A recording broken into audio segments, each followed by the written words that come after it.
Hi class, welcome to Unit 6, and this PowerPoint goes with our topic for lab this unit. We talk about orthopedic care, and what I've presented for you in this PowerPoint are just the key critical things that you need to know and retain about providing orthopedic care to patients. And so we first off start by talking about, okay, why do we use casts versus skin traction versus pin traction? Well, the whole point of traction is to stabilize a fracture. And so there's different methods, and the physician is the one who determines what is the best method. On this slide, I've got a picture of some different types of traction and then descriptions. So manual traction is applied by hand, and then we put a cast to cover it so that it maintains that traction position. With skin traction, we the pull is applied directly to the skin surface and indirectly to the skeletal versus skeletal fraction, or excuse me, traction. We can use pins, um, wires, or tongs directly to the bone, so it's not indirect, it's directly applied. And again, when do we use them? It's based on the physician's assessment and plan of care. Um, Depending on the patient, when the fracture occurred, what type of fracture it is, why we're doing this all for stabilizing. How? Well, is it manual versus skin versus skeletal? Each one has its unique risks and benefits. For example, applying a cast, you have to worry about swelling, impeding perfusion, versus if we're using skeletal traction, there is nothing that's going to impede swelling. So that's not an issue. But then with skeletal traction, you've got a pin going directly into the bone, so you've got an increased risk for infection. And the big thing for nursing interventions is maintaining the stabilization, monitoring for adequate perfusion. So doing those 6 Ps, if you remember, for neurovascular assessment, pain management, watching for skin breakdown, those types of things are what you need to have in the forefront of your mind when you're dealing with an orthopedic patient. And then because of the impaired mobility, what are we doing to prevent deep vein thrombosis? Okay, we assist with applying casts. What do you need to do? Well, before we do the casting, we're going to do a neurovascular pain assessment. We're going to gather all the equipment that the physician needs to apply the cast. We're going to talk with our patient, tell them what's going to be done, make sure we have the right patient. So our two patient identifier. What is the patient's acceptable pain level? And then we're going to pre-medicate them with an analgesic to help make the casting more tolerable. We're going to wear gloves. We're going to have the patient in the position that is conducive to casting whatever body part needs to be casted. We're going to do some skin prep, and that basically means washing and drying the skin either just with water or with a very mild soap. We're going to pad any bony prominences and or to avoid wrinkles. And then we're going to hold that body part, kind of compress and smooth the wrapping, and then provide assistance for ambulation safely. Um, we're also going to be the one that applies the stockinette, and in the lower right-hand picture is an example of the different sizes of stockinette. And basically, you just cut off whatever length you need to cover the area that's going to be casted. We can also trim the cast. We'll remove our gloves. We're going to have that casted extremity elevated to the heart rate, or excuse me, the heart level to help with any sort of swelling. We're going to allow that cast to completely dry, apply ice if needed, and then after it's dried, help the patient apply their sling in the proper way and give them teaching about that. So just some general cast care that you need to be familiar with. We're going to be assisting these patients with ambulation transfers, educating them on how to get around safely. Um, if these patients are bedbound, we're going to have to reposition them regularly to avoid skin breakdown. We should avoid resting the heel of the leg cast on the bed or the pillow because direct prolonged pressure causes skin breakdown. We're going to educate these patients to notify us of any changes in sensation, um, if they notice any tingling, changes in pain, if they have intractable pain, if they have inability to move the extremity whereas they were be able to move it before. These are all signs of neurovascular changes. Um, and then we need to do our own assessment as well for swelling, the color, the temperature of the skin, um, especially distal to the cast, so below the cast. And then we want to compare what were our findings before the cast was applied versus after the cast was applied. And what are we watching for? We're watching for signs and symptoms of compartment syndrome, deep vein thrombosis, PEs, increased pain. We're also looking to assess the edges of the cast to prevent any sort of rubbing and skin breakdown. We're watching for changes in edema. Sometimes if the swelling goes down so much, the patient actually needs to have a new cast applied. We're also going to be watching for general signs of infection. So monitoring that body temperature, any redness, draining, swelling, increased pain, that sort of thing. And then again, an important no-brainer nursing intervention is to encourage the patient to raise the casted part to heart level if at all possible, which is our go-to intervention to decrease swelling. And then we can also assist with the removal of casts, and that's what's shown in the picture is this device. I'm not sure what it's called, but it cuts the cast off, but it doesn't cut the skin underneath.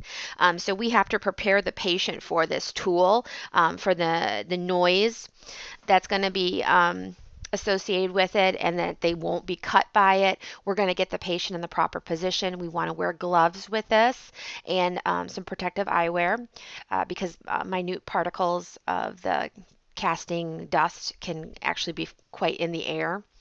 We're going to, after the cast is off, we're going to look at that skin underneath the cast. We're going to wash, try to get any of that crusting off the skin, and then rinse them well and pat dry. And then the physician will write orders for range of motion and level activity after cast removal. And if that information is lacking, the nurse needs to take action and follow up with the physician about what his instructions are. We don't say the lack of orders means they can do anything.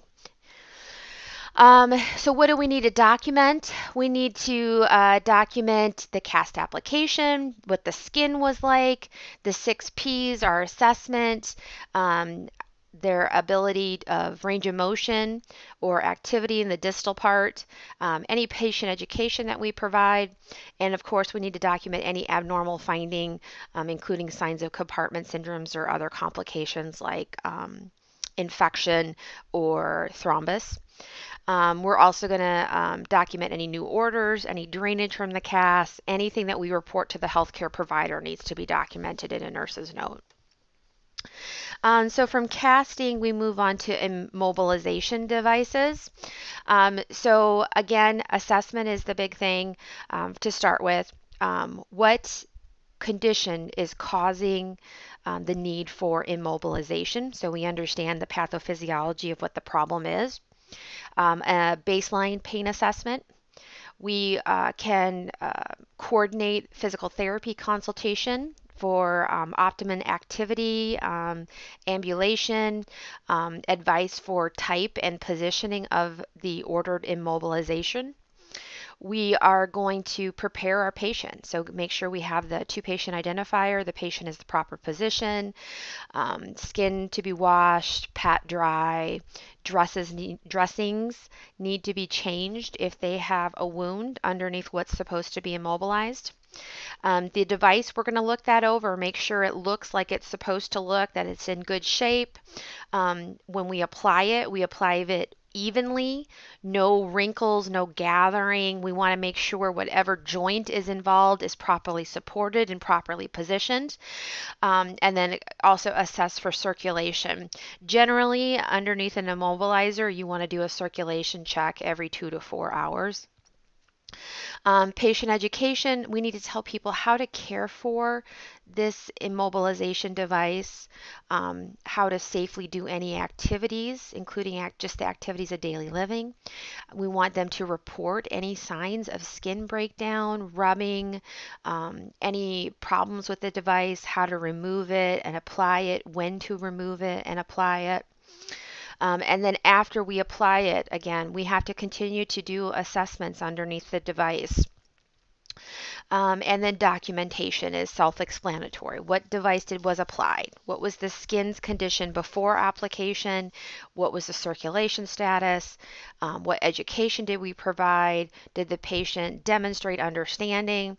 And then again, periodically documenting our reassessment of the skin, pain, and circulation status after application. This slide is just an example of just a few of the big variety of immobilization devices that are available. And with all of these devices, we have to take them off and assess the skin underneath them routinely to prevent problems. So then we've talked casting, we've talked immobilizations, now we're going to skin traction.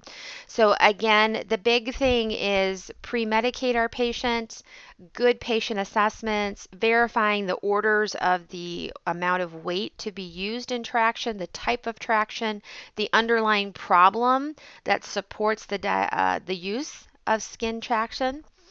Again, it's determined by the physician, what type of traction. If we need to clean, wash, dry the skin that is going to have the traction applied, that again reduces the risk for infection, including like fungal infections if the skin is moist for a prolonged period of time. What are we doing to prevent DVTs? So can they wear foot pumps? Can they wear SEDs? Do they need to be on heparin? And then applying the traction. The traction is going to be, the weight is applied gradually. We don't just put it on all at one time. We want to make sure the traction looks like it's set up properly. And the big thing for non-orthopedic nurses that what they need to know for the boards is that your weights should never be on the floor. We're going to assess that the patient's body position is in good alignment. We're going to do our neurovascular assessments and ongoing assessments. It's not like we just set it and forget it. This is an example of Bucks traction, which is just a specific type of skin traction. It's common uses, and then we can tape it to the skin, or we can use a pre-made boot. It's generally no more than 4.5 kilograms, which you don't really need to remember that, but you do need to know that the weight should never be on the floor. Skin traction, we know there's actually 6 P's. The other one, the 6th one that's not on this slide, is the skin temperature. So again, what do we want to do? Assess and evaluate the patient's ability to do their activities of daily living. Expect the skin and extremity for prolonged pressure, edema, tenderness, color changes. Is it aligned correctly? Is the patient experiencing pain or any muscle spasms? Treat them appropriately with PRN medications. Ongoing neurovascular status. Educate and encourage the patient to use the trapeze for self-repositioning, and then good documentation. Just a word on skeletal traction in pin site care. This has an increased risk for infection. because each one of those pins are inserted through the skin into the bone, and each one of those pins has to be treated like its own wound. So we would never go from one pin to another pin when cleaning. Each pin has to be cleaned separately. And again, all the same pain assessments that I've talked about throughout this presentation comes into play. Positioning the patient, being meticulous in your pin site care, using good hand hygiene, wearing gloves, doing a good assessment for infection, and catching any sort of infection early on. Because what we're trying to avoid is that infection, which typically starts on the surface of the skin, from traveling down from the pin to the bone itself. Once we are dealing with an infection in the bone, it's much more difficult to treat, and it's called osteomyelitis. Making sure we're doing a good quality assessment of not just where the skeletal traction is applied, but the patient's body as a whole, the limb alignment, encouraging activities of daily living. The less these patients do for themselves, the weaker they're going to become. So we want to encourage them to do whatever they can do very safely. Um, and then again, documentation is critical because we're not only making sure that the patient, we have a current patient picture, but we're able to detect small changes in our patient's condition quickly so that we can identify what might be going on and correct it quickly to prevent severe complications. So being mindful, okay, this patient is bedbound. What are we doing for our DVT prevention? That sort of thing. And then this is just a picture that shows you how skeletal traction works, how the pin is actually inserted through the bone and then extends outside the tissues, the skin, and is connected externally. Okay, that brings us to the end of the key orthopedic care points that you should be familiar with. Thank you for listening.